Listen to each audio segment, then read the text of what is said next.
I had always thought of the lakefront property as a sanctuary. My grandfather, who passed away just a few months ago, had built the house himself, one plank of wood at a time. It was where we spent summers, where I'd sit for hours on the dock, my feet dipped in the cool water, my mind at ease. The place was a part of me, a constant in a world that seemed to change too fast. I had inherited it after his death, and for the first time in years, I felt like I had a connection to something real, something solid. When I got the call that the papers were ready for me to sign, I had no idea that my connection to the property would be put to the test so soon. The drive up was longer than I remembered, but the minute I pulled into the gravel driveway, I felt a sense of peace. The old house was nestled near the lake, the soft breeze from the water carrying the familiar scent of pine and earth. It was a quiet, still day, until I got out of the car. At first, I thought I was seeing things. There were construction vehicles parked along the driveway, their tires caked in mud. I could hear the clang of metal and the whir of machinery cutting through the air. I walked down toward the dock, my heart pounding in my chest, and that's when I saw it. Tourists, no, strangers, everywhere. They were sitting on the benches, taking selfies, laughing loudly as if they owned the place. I could see the faint glow of a camera flashing from one of the tourists. I stepped closer, trying to make sense of it all, when I heard a woman's voice call out. "Hi there. Welcome. I hope you don't mind, but we've made some improvements while you were away." I froze. The woman was standing beside a wooden kiosk, her smile too bright to be genuine. I didn't recognize her. She was dressed in what I could only call a professional manner, as though she'd just stepped out of a corporate meeting. "Who are you?" I asked, my voice trembling despite my best efforts to sound calm. My eyes scanned the area, unable to take in what was happening. The serene spot where I used to meditate was now a chaotic mess of parked cars and tourists. "This is the new community Lakefront Access initiative," she beamed, as if it was the most natural thing in the world. "It's part of the HOA's new plan for improved community engagement. We're just making the area more accessible to everyone." Her eyes were too cold for someone who was supposedly there to improve the place. The words barely registered at first. I was still reeling from the shock. "What do you mean, access? This is my property. What's going on here?" She handed me a pamphlet, her fingers brushing against mine with a force that felt more condescending than helpful.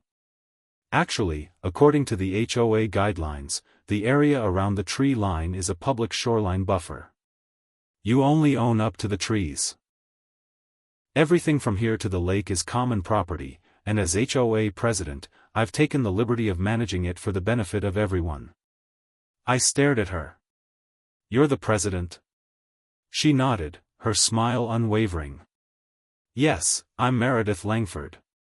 And we've already received approval for this initiative from the board."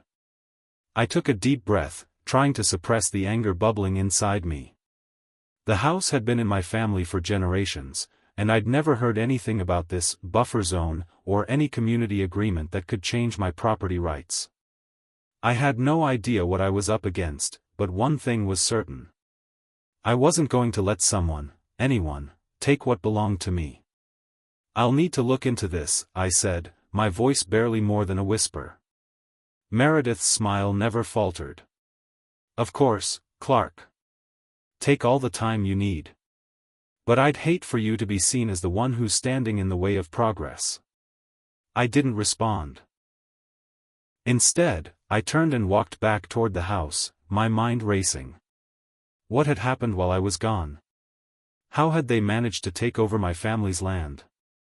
I had inherited more than just property, I had inherited the legacy of my ancestors. And I would be damned if I was going to let it slip away. The shock from my first encounter with Meredith Langford still hadn't worn off when I stepped into the house. The place felt emptier than it ever had before. The walls seemed to close in, and the weight of my grandfather's absence pressed down harder than I expected. But that was nothing compared to the rage bubbling in my chest. I couldn't just sit there and let this happen. I needed answers. So, I started digging. I pulled open the old filing cabinet in the study, the one my grandfather kept hidden away from prying eyes. It had everything: documents about the property, tax records, family contracts. I began flipping through it all, one paper after another. As I read through each one, the reality began to set in: something wasn't right. I found the deed to the land first. The ink was faded, the corners curling, but it still had the original signatures, my grandfather's and the developer's from decades ago. But then I saw it. A section had been crossed out with a thick red line, and beside it, a new clause had been added. Public access for the development of community amenities. It hit me like a punch in the gut. That wasn't part of the original agreement. Not even close. My grandfather would have never agreed to that. He always fought for his land to stay in the family, untouched by outside interests. I needed help. I reached out to the family lawyer, a no-nonsense man named Mr. Thompson, who'd been handling the property for years. When he picked up the phone, I couldn't even get my words out fast enough. "Thompson, it's me, Clark. I think something's seriously wrong with the property. I found this clause in the deed. It doesn't make any sense. Can you look into it?" His voice was calm, but I could hear the concern underneath. "Send me the documents. I'll take a look. Something smells off, I'll give you that." I hung up and gathered every piece of paper I could find. I shoved them into a folder, feeling the weight of each page as if it was another blow to the gut. I was beginning to realize just how deep this went. By the next afternoon, Thompson called back. "You're right, Clark. It's worse than I thought. The clause you found wasn't added in the proper legal manner. It's been manipulated. Someone altered the document after your grandfather signed it. And that developer, I think he's behind it." That's when I learned the name of the man behind all of it, Mr. Harmon. The same developer who'd made promises to my grandfather all those years ago about building something that would benefit the community. His promises were clearly lies. I couldn't believe it. This was all happening in my backyard. Literally. And then, of course, there was Ms. Lawson, the HOA president. The woman I'd just met. The one who was so eager to tell me about the improvements. She had to be in on it. I slammed the phone down, my pulse quickening. Everything I thought I knew about my family's legacy was being torn apart. I felt betrayed, gutted. My inheritance, the one thing I had left of my family, was being turned into a commodity by these greedy, corrupt people. I had to confront her. But this time, I wouldn't let her hide behind legal jargon. The next day, I walked to the community center. Ms. Lawson's smug face was already there, like she had been waiting for me. I didn't even bother with pleasantries. "You're lying," I said, the words falling out before I could stop them. "The land isn't public. My grandfather didn't agree to that clause. Someone altered the deed, and you're part of it." She raised an eyebrow, clearly unbothered by my outburst. "Clark, this is about the community's future. Sometimes, sacrifices are necessary for progress. I don't know what you're trying to prove here, but the facts are simple. We're improving the area for everyone's benefit." I took a step forward, fighting the urge to shout. "This isn't about improvement. This is about you lining your pockets, and you're using me and my family's land to do it." Her smile was as cold as ever. "I think you're mistaken. If you don't like it, maybe you should take a step back. We have everything in order, legally." I didn't back down. I wouldn't. I had already made up my mind. I had to fight. "I'm not going anywhere, Meredith. I'm going to take this to court if I have to." Her eyes narrowed. "Don't make things harder for yourself. This is for the good of the whole neighborhood." I had no idea what I was getting into, but I didn't care. I wasn't going to let them take what was mine. I walked away, but not without a fire in my chest. They had no idea what they were up against. I wasn't just fighting for a piece of land. I was fighting for my family's legacy, and I would be damned if I let them take that from me. I didn't know where to start, but I knew I needed help. It was one thing to find the altered deed, but I had no idea how to fight this kind of battle on my own. So, I called Mr. Thompson, the family lawyer. He was older, sharp, but I could hear the skepticism in his voice when I explained the situation.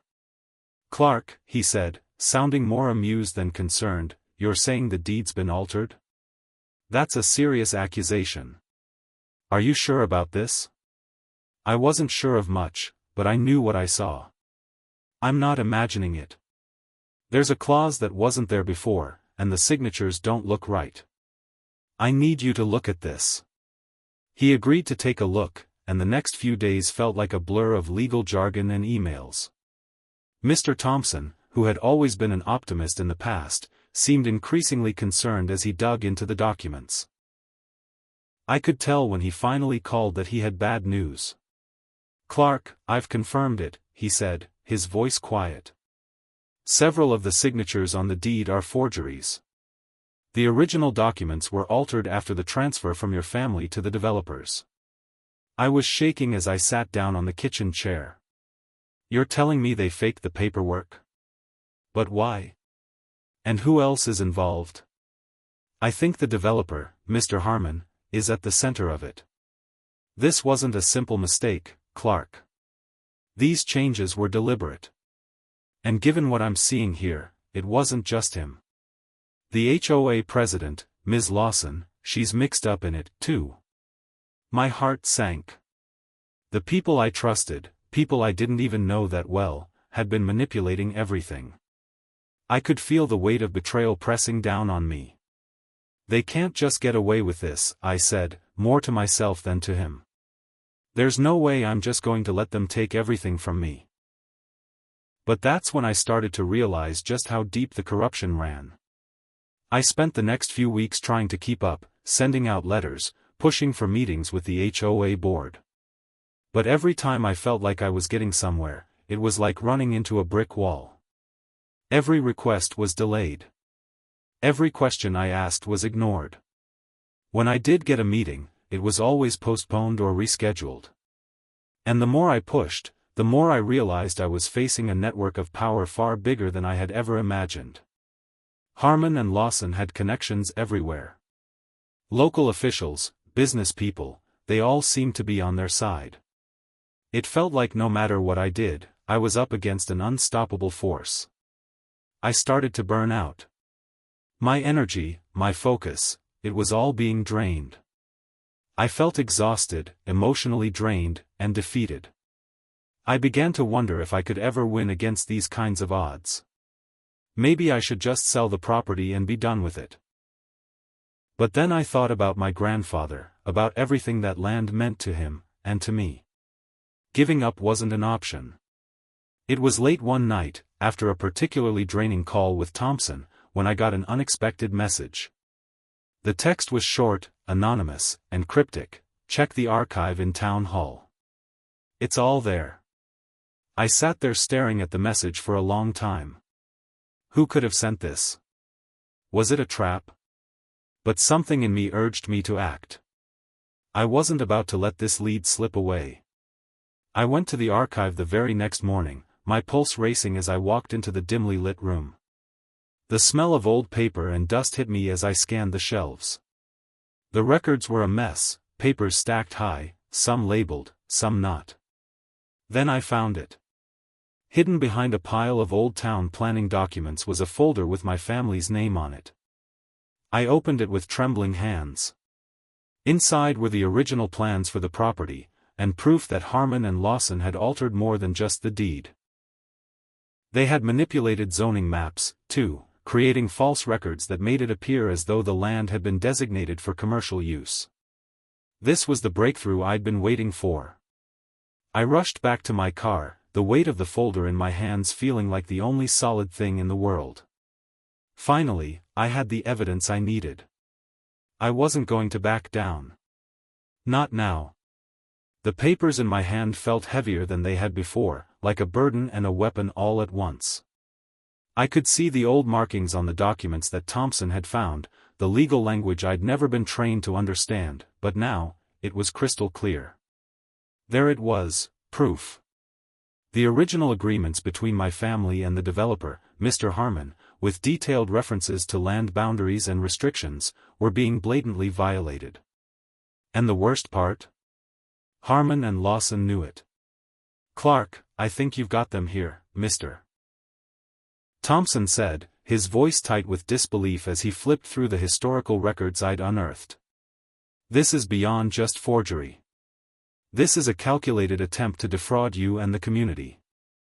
I felt a weight lift off me, but only for a moment. This wasn't over, not by a long shot. It was just the beginning. I had to act. I couldn't sit around any longer waiting for something to change. Armed with the evidence, I knew I had to confront them directly. So, I demanded an emergency HOA meeting.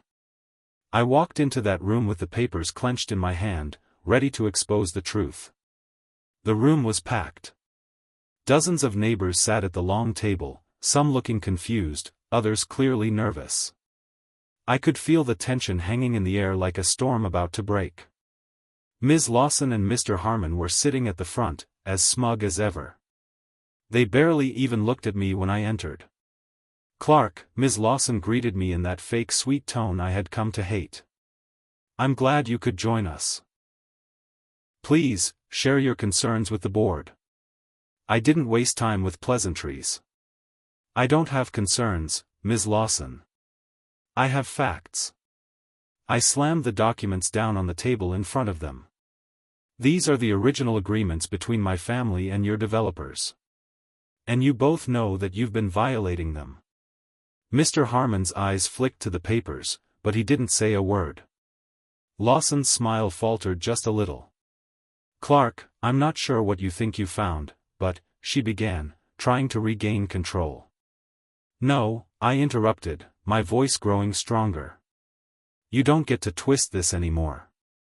These documents clearly show that the land you've been developing, this land, is mine. It was never meant to be commercialized. The boundaries were set. And you've manipulated everything from zoning laws to signatures to make this land yours, and I'm not standing for it." I pointed to a specific clause in the document. "This right here," I said, my finger shaking slightly, "was never part of the original agreement. It's a fabrication. You altered the deed, and you've been pushing forward with a plan that's based on fraud." The room went quiet. The murmurs started, then grew louder. I could hear neighbors exchanging glances, some looking uncomfortable, others surprised. But the ones who had been around long enough knew, this was bigger than just me. Mr. Harmon shifted in his chair, clearly rattled. "This is outrageous. These claims are baseless. This is a community initiative. We're doing this for the greater good. There's no fraud here, Clark. You're the one making this difficult for everyone." I shot back, "Don't act like this is about the community. You've been pocketing the money, turning my family's land into a tourist trap. Don't tell me this is for anyone's benefit except yours." Ms. Lawson stood up suddenly, trying to regain her composure. "We've followed every legal procedure. This is all according to plan." I wasn't having it. "Plan?" I practically spat. "You mean the plan you cooked up with Mr. Harmon behind closed doors?" I turned to the room. "You all need to wake up. These people have been using you, using our community, for their own gain. This isn't about access to the lake. It's about access to your wallets." A few of the neighbors nodded, their eyes widening. Some were clearly uncomfortable with what was being said. A murmur spread through the room. People who had once been indifferent to the issue were now questioning the true motives behind the developments. The room shifted, and I could feel the tide turning. This was the moment I'd been waiting for, the moment the truth had finally broken through. I felt relief. And anger. A mix of emotions washed over me as the people around me began to speak up, one by one, against Harmon and Lawson. It was a small victory, but it was mine. My family's legacy was worth fighting for, and I had the proof to back it up. But just as I allowed myself a brief, triumphant breath, something else hit me. I noticed a piece of paper slid under the door, addressed to me in familiar handwriting. I picked it up, my heart sinking as I read the short, simple message. This isn't over. Back down, or we'll make sure you regret it. It was signed by Harmon and Lawson. My heart raced. This was just the beginning, and they weren't going to make it easy. But for the first time, I felt like I had the upper hand. I wasn't backing down, not now, not ever. Things started getting ugly fast. At first, it was just the usual delays and stonewalling from the developers and HOA. But then it escalated. One evening, I came home to find my car keyed, deep, jagged scratches that could only have come from someone with a vendetta. My heart pounded as I stood there staring at it, the sound of my breath too loud in the quiet night. This wasn't just random vandalism, it was a message. They knew where I lived, and they were making it clear they were watching. The next day, I received a call from Mr. Thompson. "Clark, we need to talk. This is getting out of hand." His voice was tight, controlled. "What happened?" I asked, already fearing the worst. "Mr. Harmon hired a private investigator. They've been digging into your past, anything they can find to discredit you. Your personal life, your finances. They're trying to turn the tables on you." I felt my stomach drop. "What are they trying to say?" "They've already contacted some of your old employers. They're digging up anything that could make you look untrustworthy. It's the kind of play that comes from someone who's desperate to destroy you." I could feel the weight of it all pressing down on me. I wasn't just fighting for land anymore. I was fighting for my reputation, my dignity. Every step forward felt like it came with 2 more steps backward. It was exhausting. At work, people started treating me differently. Colleagues who had once been friendly grew distant, whispering behind my back.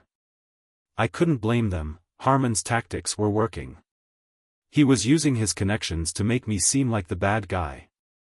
I felt like I was losing everything, bit by bit. The isolation began to wear me down. There were days when I couldn't even bring myself to check my email. Every message felt like another blow.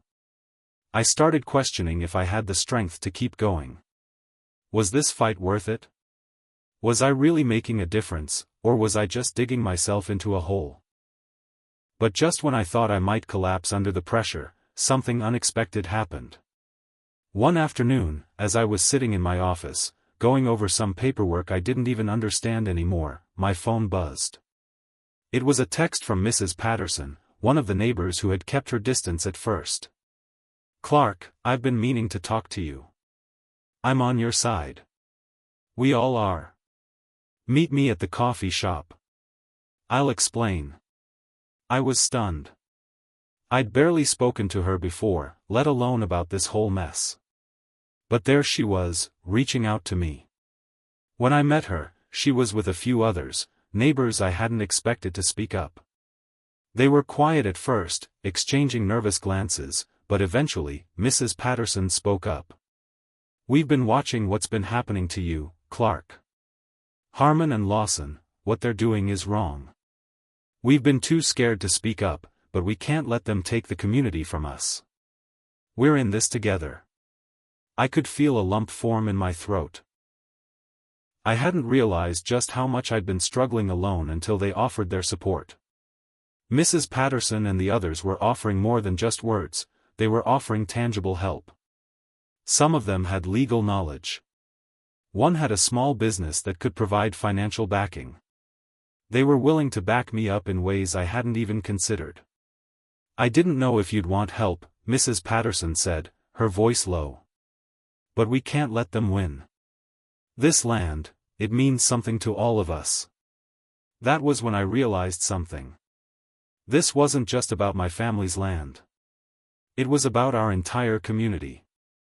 Our homes, our memories, our sense of belonging, it was all at risk. I stood a little taller. You're right. It's not just my fight anymore. It's all of ours. I've been so focused on protecting my legacy, I forgot about the bigger picture. They all nodded, and something inside me clicked. I wasn't in this alone anymore. Together, we were stronger. That night, I made a call to an activist I had met a few months ago, a woman named Linda who was passionate about preserving local communities. She agreed to meet with me the next day. Linda introduced me to a journalist, Mark, who had been covering local politics. He was intrigued by my case and agreed to help me amplify the story, giving it more public visibility. As I walked away from that meeting, I felt a shift. This wasn't just about reclaiming a piece of property anymore. This was about standing up for what was right, no matter the cost. And with the community behind me, I knew I had a fighting chance. The moment I walked into that courtroom, I could feel the tension in the air. The developers had brought their entire legal team, slick, sharp-dressed attorneys who clearly had no problem using their wealth and influence to manipulate the system. And then there was me. Just one person, fighting to reclaim my family's legacy, with only the truth and the community's support behind me. I sat at the table with Mr. Thompson, who looked more focused than I had ever seen him. He gave me a tight nod as we waited for the judge. I could feel my heart pounding in my chest. The walls of that room felt like they were closing in on me, and for a moment, I questioned whether I was really ready for this. As soon as the judge entered, everything fell silent. His gaze swept across the room, and I straightened my back. This was it. My family's name was on the line. "Mr. Harrison," the judge said, his voice firm, "please present your case." I stood, feeling every eye in the room on me, and cleared my throat. I wasn't sure if my hands were shaking because of the pressure or the sheer weight of what was happening, but I knew I couldn't back down now. "Your Honor," I began, my voice steady despite the nerves, "this is a case of fraud and illegal land use. The land I inherited was taken from my family through manipulated deeds, forged signatures, and a deliberate attempt by the developers to exploit my family's legacy for their personal gain." I paused for a moment, trying to compose myself. I wasn't just speaking about a piece of property, I was speaking about my memories, about my father, about everything my family had built. I couldn't let them destroy that. The developer's lawyer, a tall man with a smug look on his face, jumped in. "Your Honor, these claims are entirely baseless. Mr. Harrison's case is built on hearsay and misinterpretation of documents. The developments here are legal and were approved by the HOA. The land is community property. He simply refuses to accept it." I could feel the weight of those words pushing down on me. The developers were trying to twist the truth into something unrecognizable. But I wasn't going to let them. "Your Honor, the documents they're using to justify their development were altered," I said, pulling out the evidence. "These alterations were made after my grandfather's death, and we have proof that they were forged. This is not about community development. It's about stealing from my family and everyone else in the neighborhood." I could see the judge glance at the documents, his expression unreadable. But I didn't have time to wonder what he thought. The developer's lawyer was already preparing his next attack, trying to shift the blame back onto me. But then something happened that I wasn't expecting. A woman stood up from the back of the courtroom. It was an older woman, nervous but determined. "Your Honor," she said, her voice shaking, "I worked for Mr. Harmon for years. I was one of his employees during the early days of these developments. I'm here to tell you, this wasn't a simple mistake. He and the HOA president, Ms. Lawson, have been systematically stealing from homeowners like Mr. Harrison. They've been altering documents, manipulating zoning laws, and using their connections to silence anyone who questions them." I couldn't believe it. A former employee had come forward, and her testimony was the key we needed.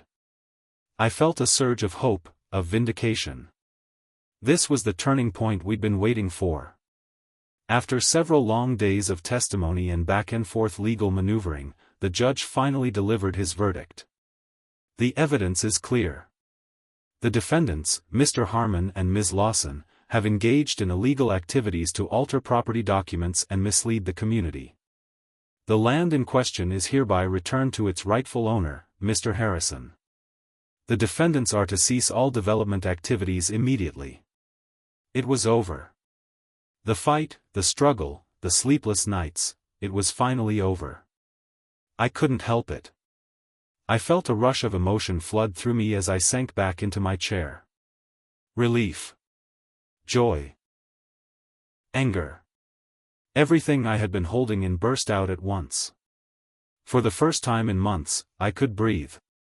The land was mine again, my family's legacy was intact, and the developers, Harmon and Lawson, were finally going to face the consequences of their actions.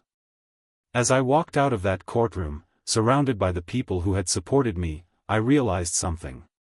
This battle had been more than just about property. It had been about standing up for what was right, no matter the cost.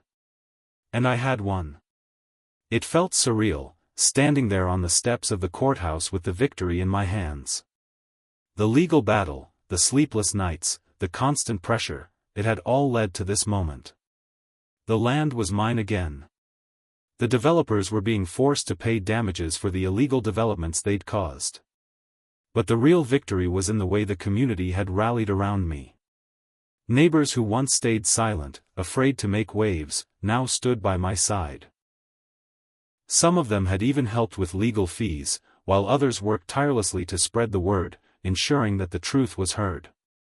I wasn't alone anymore.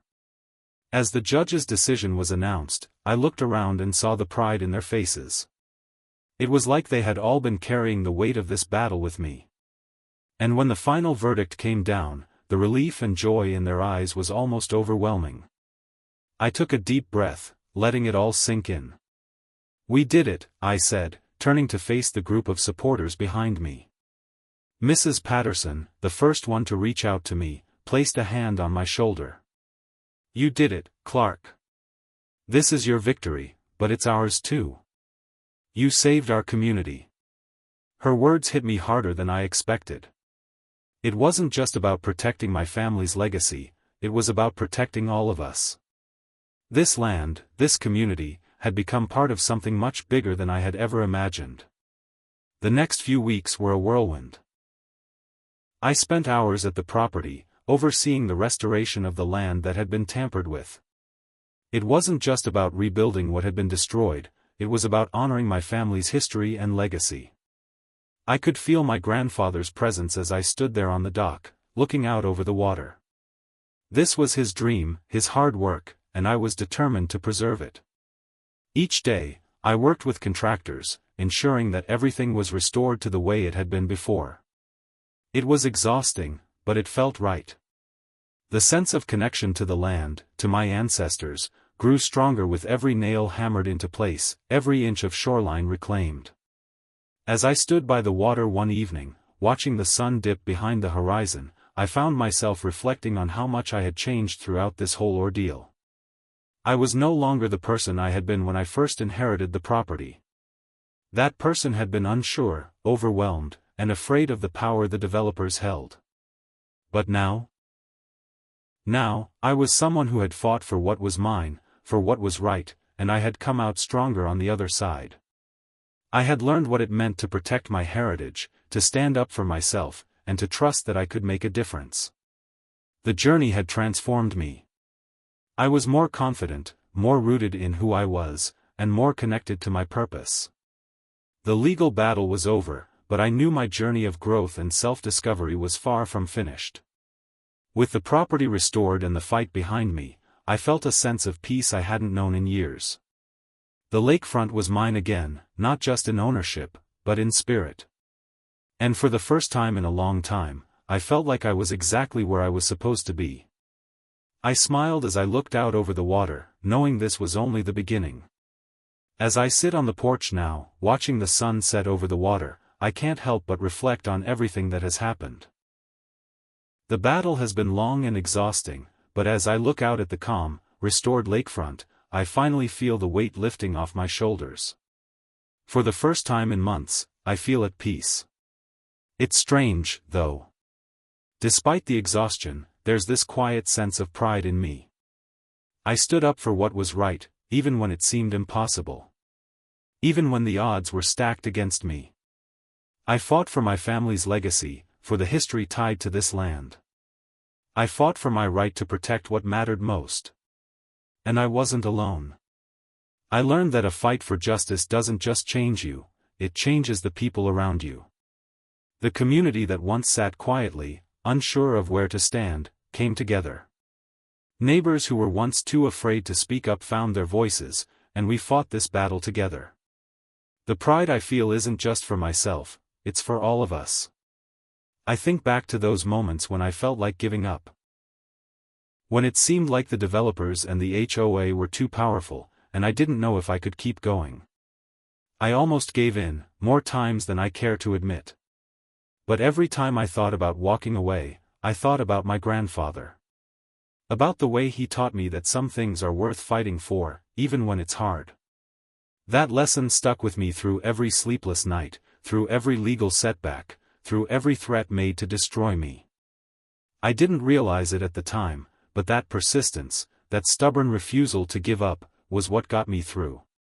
I've learned that sometimes justice doesn't come easily or quickly.